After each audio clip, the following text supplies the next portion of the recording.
Olá, queridos, quero saudar a todos com a graça e a paz do nosso Senhor Jesus Cristo. É uma alegria para mim podermos estar aqui para falarmos de assuntos espirituais e o tema do nosso vídeo é coronavírus, como uma advertência para nós.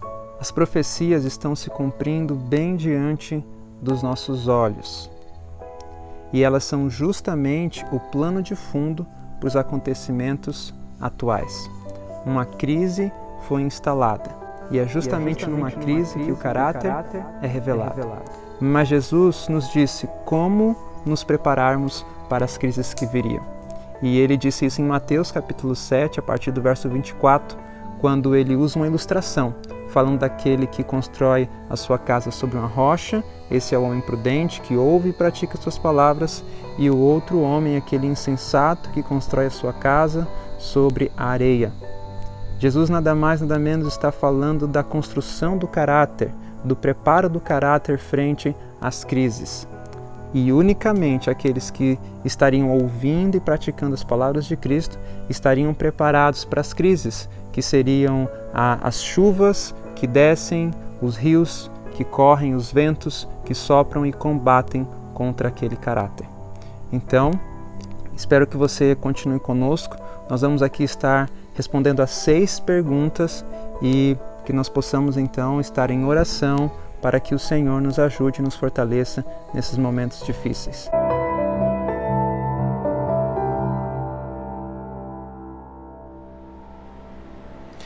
Olá, queridos, então nós vamos aqui dar continuidade ao tema que nós acabamos de mencionar, coronavírus, uma advertência.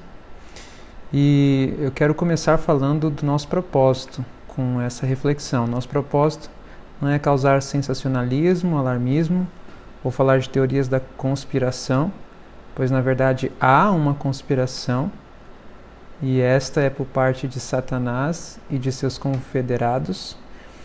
E o inimigo que ele mais receia é que nos familiarizemos com os seus ardis, com as suas armadilhas.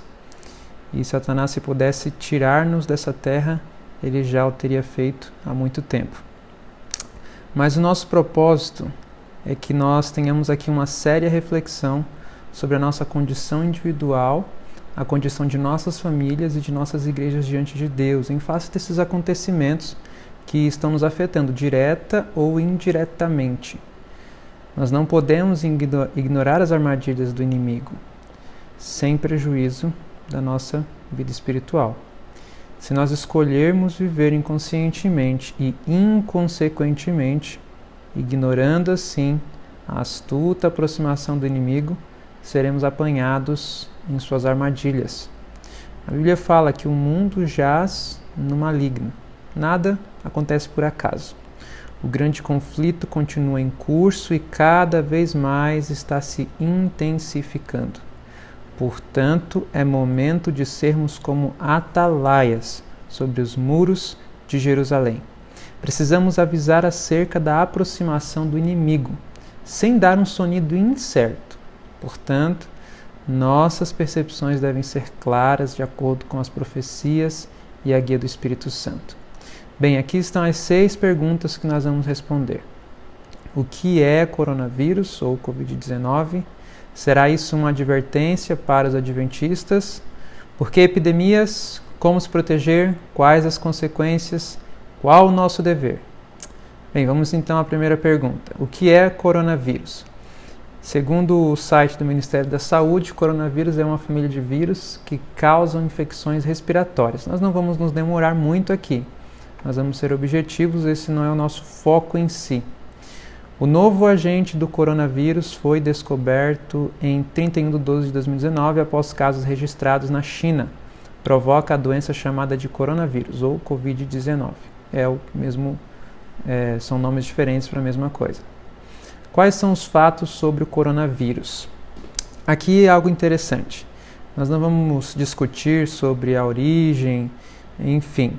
Mas eu quero mencionar algo da palestra do Dr. Walter Veith, na qual ele mostra que são os jesuítas que criaram o comunismo e que são eles que controlam a China.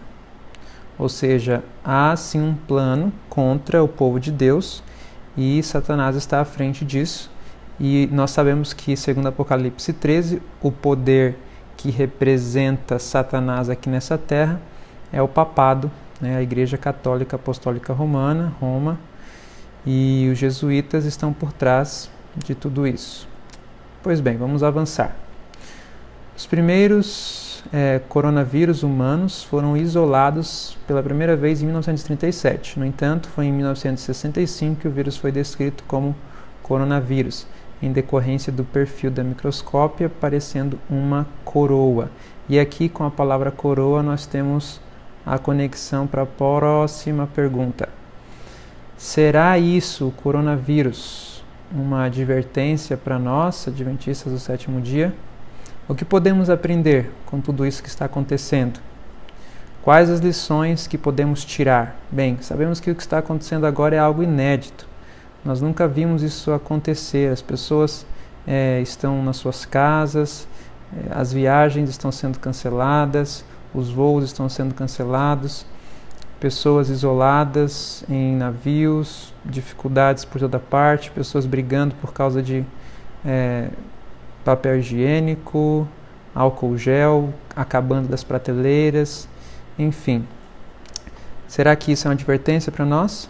Eu quero ler aqui para vocês um texto que está no livro Só para Jovens, página 97, parágrafo 3, que diz: Quero instá-los a combater o bom combate da fé. Devem lutar pela coroa da vida. Esforcem-se, pois há uma coroa a ser alcançada. Esforcem-se, porque se não conquistarem a coroa, perderão tudo nesta vida e na futura.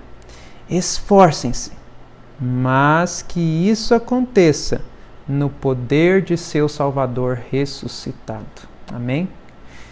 Então nós precisamos nos esforçar, mas isso deve ser feito pelo poder, na graça de nosso Salvador ressuscitado, o Senhor Jesus Cristo. E aqui, queridos, está o êxito da igreja. O êxito da igreja depende do conhecimento aplicado, do poder divino unido ao esforço humano. Isso é base do Evangelho, um princípio base bem estabelecido do Evangelho. Nós precisamos nos apoiar no poder divino e nos colocar no rumo das bênçãos de Deus.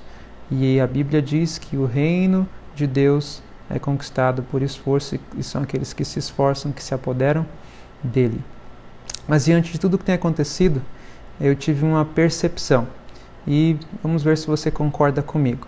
Nós estamos aí de quarentena e me veio a seguinte questão: o que estamos fazendo durante o tempo de quarentena em nossas casas? Será que estamos absorvidos em nossos smartphones, compartilhando notícias diversas sobre o coronavírus? Será que estamos nos alimentando do que a mídia tem falado de maneira frequente sobre o surto da pandemia? Como você se sente? Com medo? Você se sente seguro? Possui convicção do que acredita? Pode dar razão da sua fé? Está contrito, esperançoso, preparando-se para a chuva serôdia? Feliz pelo desenrolar das profecias e a iminente volta de Jesus? Ainda que não dê tempo de terminar a faculdade ou casar-se e realizar projetos de vida? A Bíblia diz: portanto, vede prudentemente como andais, não como nécios, mas como sábios, remindo o tempo, porquanto os dias são maus. Por isso, não sejais insensatos, mas entendei qual seja a vontade do Senhor. Então, eu tenho recebido várias mensagens de pessoas sobre a questão do coronavírus e temos deixado de lado o buscar entender a vontade do Senhor. Os dias são maus, precisamos remir o nosso tempo, precisamos estar esperançosos e ver com as coisas que acontecem que Jesus está prestes de voltar. Esse é o grande centro, a grande esperança da nossa fé como adventistas do sétimo dia. Agora deve ser, ou deveria ser, uma oportunidade para começarmos o jejum dos 5 sentidos. E garanto que você terá uma incrível experiência com Deus. Mas ande a segunda milha, vá além e deixe que isso seja o seu estilo de vida daqui em diante. Deus deseja alargar as suas fronteiras. Então, queridos, eu recomendo aqui o jejum dos 5 sentidos, que nós possamos parar neste momento e refletir sobre as nossas vidas, do que nós temos nos alimentado, o que nós temos assistido, o que nós temos ouvido. Estamos agora em uma guerra e penso que o coronavírus pode nos mostrar 2 coisas. Primeiro, o quão despreparado podemos estar frente a uma crise e a necessidade de intensificarmos nossos esforços na luta pela coroa da vida. Você também teve essa impressão? Será que ainda há tempo para atendermos aos ensinos do Senhor, quando nos disse que deveríamos ir para o campo? Quando nos disse que deveríamos plantar nosso próprio alimento? Ou será que já é tarde demais? Eu quero ver com vocês agora algumas instruções de Deus por meio da mensageira do Senhor. E prestem atenção nas datas, nos anos em que essas citações foram dadas. A primeira data do ano de 1902, manuscrito 173. Ela diz: saí das cidades o mais depressa possível. Ela fala do alimento carne, deveríamos rejeitar. Os pais podem adquirir pequenas casas no campo, com terra para cultivar, onde tivessem pomares e também cultivassem verduras e pequenos frutos, e assim a carne ficaria de lado. E aqui um segundo texto, onde ela repete quase o mesmo pensamento. Aqui um terceiro, ainda do mesmo ano: minha mensagem é: tirai vossas famílias das cidades. E aí, nesse mesmo contexto, ela vai falar de trabalharmos de postos avançados, pois os trabalhos deveriam ser feitos nas cidades. E o anjo mesmo fala para ela: não serão advertidas as cidades? Sim, vão ser advertidas. O anjo responde: não porque o povo de Deus nelas reside, mas ao visitá-las para adverti-las do que está para sobrevir à terra. Ano 1903, é o propósito de Deus que nosso povo se localize fora das cidades e destes centros avançados, mais uma vez, advirta as cidades e erga nelas memoriais para o Senhor. Deve haver certa força de influência nas cidades para que a mensagem de advertência seja ouvida. Ainda em 1903, saí das cidades o mais depressa possível.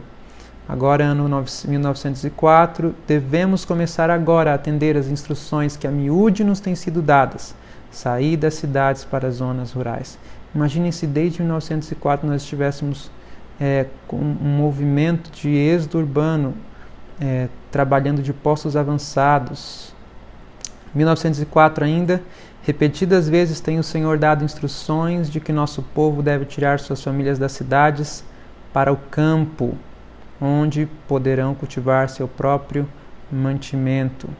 Sair das cidades para as zonas rurais, onde as casas não são aglomeradas e onde estareis livres da interferência dos inimigos. Saí das cidades, esta é a mensagem do Senhor que me foi dada. Agora, 1906, virão terremotos, virão enchentes, e não nos devemos estabelecer nas ímpias cidades, onde o inimigo é servido de todas as formas, e onde com tanta frequência o Senhor é esquecido. O Senhor deseja que tenhamos uma visão clara, devemos ser prontos em discernir o perigo que significaria o estabelecimento de instituições nessas ímpias cidades. Devemos elaborar sábios planos para advertir as cidades e, ao mesmo tempo, morar onde possamos proteger nossos filhos e a nós mesmos das influências contaminadoras e corruptoras que nelas tanto prevalecem. E, 1908, saí das cidades. É minha mensagem para a educação de nossos filhos. 1908 ainda, quem será advertido? Outra vez dizemos: saí das cidades. Não considereis uma grande privação, é o que alguns consideram, terdes de ir para as colinas e montanhas, mas buscai esse retiro, onde podereis estar sozinhos com Deus, para aprender sua vontade e seu caminho. Depois desses textos, queridos, me pergunto, onde está o povo que atendeu a essas instruções, ou pelo menos parte desse povo? Pois hoje seriam altamente relevantes para a sociedade moderna, seriam como luzeiros no mundo. Acredito que como igreja denominacional poderíamos ter feito mais aqui no Brasil. mas também creio que ainda podemos fazer alguma coisa, seja pela organização ou unindo esforços entre irmãos, pois cada homem, diz Ellen White, esteja bem desperto por si mesmo e procure salvar sua família. Cinja-se para o trabalho. Deus revelará ponto por ponto qual deve ser a próxima coisa a fazer. Que Deus nos ajude. Bom, a partir de agora, eu quero trazer com vocês uma reflexão importante dentro desse contexto todo. Vamos ver 2 textos de Paulo aos Hebreus. As Escrituras nos dizem que a história de Israel nos deveria servir de aviso para quem já são chegados os fins dos séculos. 1 Coríntios 10, 11. Deve servir-nos de advertência a história de Israel. Deve servir-nos de alerta, um exemplo, pois aquele que não conhece a história está destinado a repeti-la. E em Hebreus, as Escrituras nos dizem o motivo pelo qual, ou os motivos pelos quais, na experiência dos israelitas, eles não entraram em Canaã, ou seja, não entraram no repouso. As causas estão interligadas, uma leva a efeito a outra, e estas foram a incredulidade e a desobediência. Bem, interessante notar que incredulidade, no grego, vem da palavra apistia, que significa falta de fé, isto é, descrença, ou infidelidade, desobediência. Isso está no dicionário Strong, referência G570. E aqui nós podemos perceber o seguinte, que quando somos incrédulos, a consequência natural é que nós vamos desobedecer. Porque se eu não acredito, por que eu vou fazer? Se eu não creio que Deus disse que assim é melhor, por que eu vou obedecer o que Ele disse? Eu prefiro ficar com aquilo que eu acredito, com aquilo que eu penso. Então, é um pecado terrível, porque nós não podemos duvidar do poder de Deus. Nós não podemos duvidar da sabedoria de Deus. E se nós formos incrédulos quanto a tudo isso, quanto ao que Deus nos revelou, nós estamos desonrando o nome de Deus. E a consequência será o pecado, a desobediência. Pois bem, então aqui as causas dos israelitas não terem entrado em Canaã por causa da incredulidade e da desobediência. Você pode ler aí Hebreus 3, 19, 4 e 6, está lá a referência. Deus, então, nos deu a fé em Jesus Cristo, a qual deveria ter um fruto, isto é, as obras. Em outras palavras, a obediência da fé, segundo Paulo em Romanos 1,5. Fé e obras andam de mãos dadas. Tiago viu que correríamos o risco de separar a fé das obras e fala também enfaticamente sobre isso. Mas vamos ver uma citação a seguir.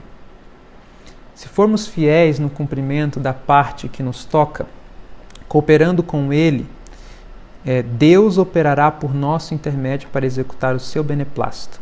Mas Ele não poderá operar por nosso intermédio se não fizermos nenhum esforço. Se temos de alcançar a vida eterna, precisamos trabalhar, e trabalhar fervorosamente. Não nos permitamos ser enganados pela asserção constantemente repetida. Tudo o que tendes que fazer é crer. Fé e obras são 2 remos que precisam ser usados com igualdade. Se esperamos progredir contra a corrente da incredulidade. A fé sem obras é morta em si mesma. O cristão é um homem de pensamento e de ação. Sua fé fixa suas raízes firmemente em Cristo. Pela fé e obras, ele mantém sua espiritualidade forte e saudável, e sua força espiritual cresce ao procurar ele praticar as obras de Deus. Percebam que Jesus, ele se deparou várias vezes com a incredulidade em seu ministério. Seja a incredulidade dos próprios discípulos, seja dos judeus em geral. Mas Jesus se maravilhou com a fé de um centurião em Cafarnaum. E mais à frente, no versículo 12, aí no capítulo 8 de Mateus, Jesus também fala da sacudidura, e muitos viriam do Oriente e do Ocidente para tomar parte no reino dos céus. Ou seja, os filhos do reino que não exercitassem sua fé no Salvador seriam sacudidos, lançados fora nas trevas exteriores, e outros viriam crendo no Filho de Deus para ocupar os seus lugares. Então, às vezes nós encontramos pessoas mais fiéis, mais sinceras, fora da igreja, do que aqueles que estão na igreja, porque deixam de exercer fé no seu Salvador, param de dar fruto, ou nunca deram fruto, nunca estiveram realmente ligados à videira. E outros mais sinceros, que têm maior fé, que não duvidam quando ouvem a respeito desse Salvador, esses são então trazidos para o seio da igreja, e eles se tornam parte da igreja do povo de Deus. Bem, aqui chegamos no ponto central da nossa reflexão. Pergunto, já chegou o tempo de sairmos das cidades? Acredito que sim, certamente que sim. Mas a saída das grandes cidades não é quando sair o decreto dominical?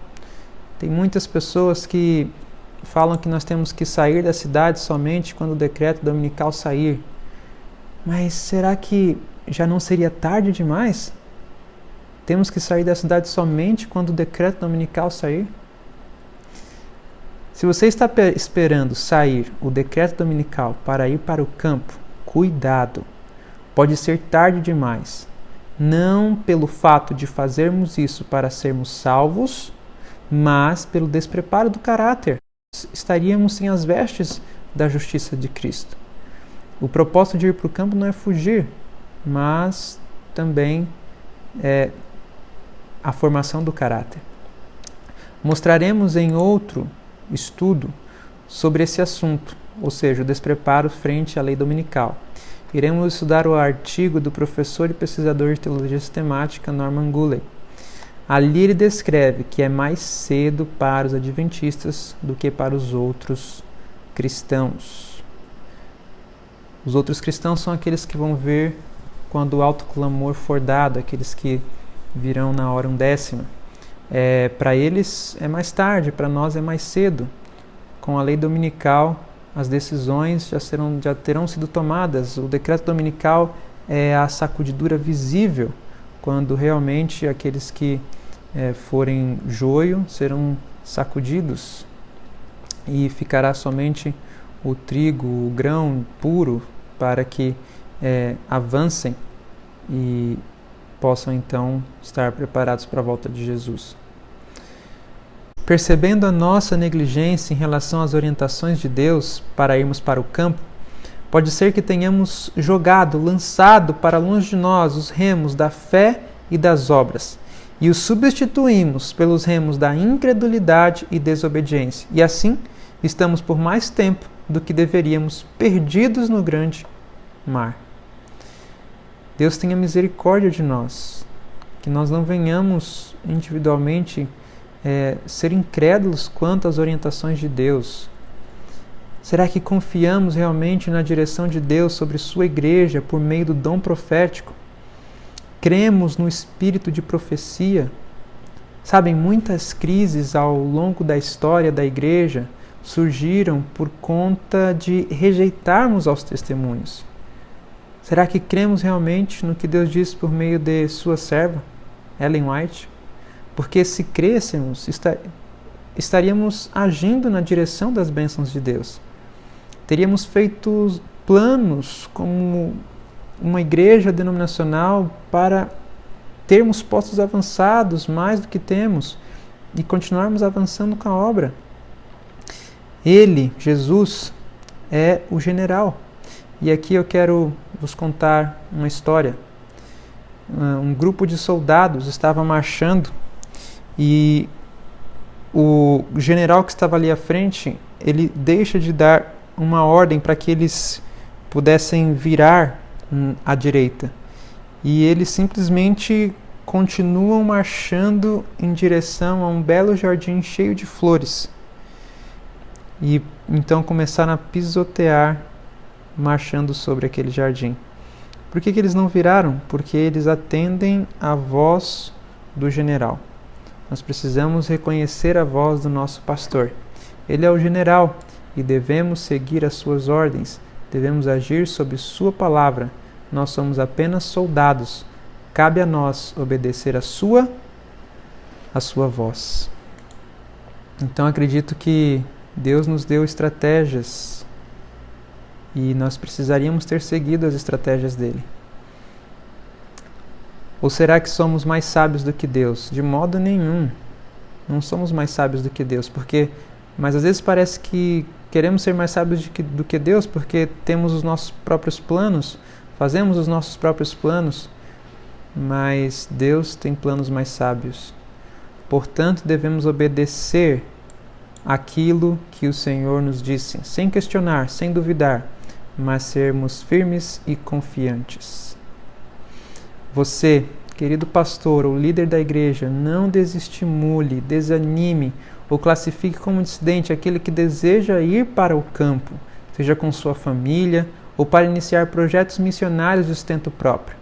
Mas ajude-o para que seja prudente e proteja a sua família, mantendo o foco em Cristo e na missão. Ore por ele, ore com ele. E é justamente esse o testemunho que eu tenho visto e ouvido de algumas famílias depois de terem feito a mudança para o campo. Tiveram e têm dificuldades. Todavia, passaram a ter mais tempo para o trabalho missionário e se dedicam hoje mais para a salvação de almas e também em suas igrejas locais. Precisamos unir forças e sermos sábios nesses momentos. Pois bem, agora avançaremos rapidamente para as próximas perguntas. Por que epidemias? Os animais estão doentes e participando de sua carne, ou seja, comendo a carne desses animais, plantamos as sementes de enfermidades em nossos tecidos e sangue. Depois, quando sujeitos às mudanças no ambiente doentio, isto é mais sensível. Também, quando somos expostos a epidemias e doenças contagiosas, o que está acontecendo agora, o organismo não se acha em condições de resistir ao mal. Ou seja, queridos, de forma clara, direta, nós devemos parar de comer carnes, pois elas enfraquecem a nossa capacidade de resistência, enfraquecem o nosso organismo. Nosso sistema imunológico fica mais fraco. Próxima pergunta: como se proteger? Quanto mais simples e naturalmente vivermos, tanto mais capazes seremos de resistir às epidemias e doenças. Se nossos hábitos forem bons e o organismo não for enfraquecido por ação contrária à natureza, proporcionará todos os estímulos de que necessitamos. Está em Temperança 159. Ou seja, vida simples. Quanto mais simples for as nossas vidas nesse momento, melhor. E vivendo de maneira simples, nós vamos estar melhor preparados para resistir a epidemias e às doenças. Penúltima pergunta: quais as possíveis consequências do coronavírus? Bom, para isso eu recomendo que vocês assistam um vídeo do pastor Michelson Borges com o título Possíveis Desdobramentos Proféticos da Pandemia, e também recomendo que vocês acompanhem o blog dele. Ele tem postado ali notícias e reflexões muito importantes para nós. E outro vídeo que eu recomendo é o do Dr. Walter Veit, Essa Crise Mundial Foi Planejada. Eu vou deixar os links na descrição do vídeo. E, para terminar, eu quero ler com vocês aqui qual o nosso dever. Atentos à firme palavra da profecia. Eu quero ler com vocês o livro de Pedro, segunda epístola de Pedro, capítulo 1, verso 19. E temos muito firme a palavra dos profetas, a qual bem fazeis em estar atentos, como a uma luz que alumia em lugar escuro, até que o dia amanheça e a estrela da alva apareça em vossos corações. Ainda na mesma epístola, capítulo 3 agora, e o verso 11. Havendo, pois, de perecer todas estas coisas, no contexto, a terra e as obras que nelas há, porque ele diz que tudo haveria de se queimar, ele fala: que pessoas vos convém ser em santo trato e piedade, aguardando e apressando-vos para a vinda do dia de Deus, em que os céus em fogo se desfarão e os elementos ardendo se fundirão. Que pessoa nos convencer? É a pergunta que Deus nos faz. Que pessoa nos convencer em nossos relacionamentos, em nossa vida espiritual, em nosso trabalho, em nossa faculdade, nos nossos estudos? Que pessoas nos convencer? Essa é a pergunta que Deus nos faz. E eu quero, ainda para nós concluirmos, ler aqui o texto de Mensagens Escolhidas, volume 2, capítulo 48. É necessária uma obra de purificação. Aqui é uma carta que a irmã White escreveu para os prezados irmãos Butler e Haskell. Isso foi em 1888. E ela disse o seguinte: devemos estar muito na dianteira de qualquer outro povo da terra, pois temos mais luz e conhecimento quanto à verdade, o que nos coloca em maior responsabilidade de promover essa luz e não somente professar crer a verdade, mas praticá-la. Então, aquilo que Jesus nos tinha dito em Mateus capítulo 7, ouvir e praticar. E ela continua nesse mesmo capítulo falando o seguinte: carecemos de fé agora. Estou lendo a página 380. Fé viva. Carecemos possuir um testemunho vivo que penetre no coração do pecador. Há demasiado pregar e bem pouco servir. Carecemos da santa unção. Necessitamos do espírito e fervor da verdade. Muitos dos ministros se encontram meio paralisados pelos próprios defeitos de caráter. Necessitam do poder transformador de Deus. O que Deus pediu de Adão antes de sua queda foi obediência perfeita à sua lei. Deus requer agora o que exigiu de Adão: perfeita obediência, justiça sem jaça, sem falha aos seus olhos. Deus nos ajude a dar tudo quanto sua lei requer. Não o podemos fazer sem aquela fé que introduz a justiça de Cristo na vida diária. Então, queridos, qual o nosso dever? Permitir que o caráter de Cristo seja formado em nós, um caráter capaz de resistir à prova final e vindicar o caráter e governo de Deus. Portanto, prepara-te, ó Israel, para te encontrares com o teu Deus. Meu desejo para você, para cada um de vocês é que o Senhor encaminhe os vossos corações no amor de Deus e na paciência de Cristo.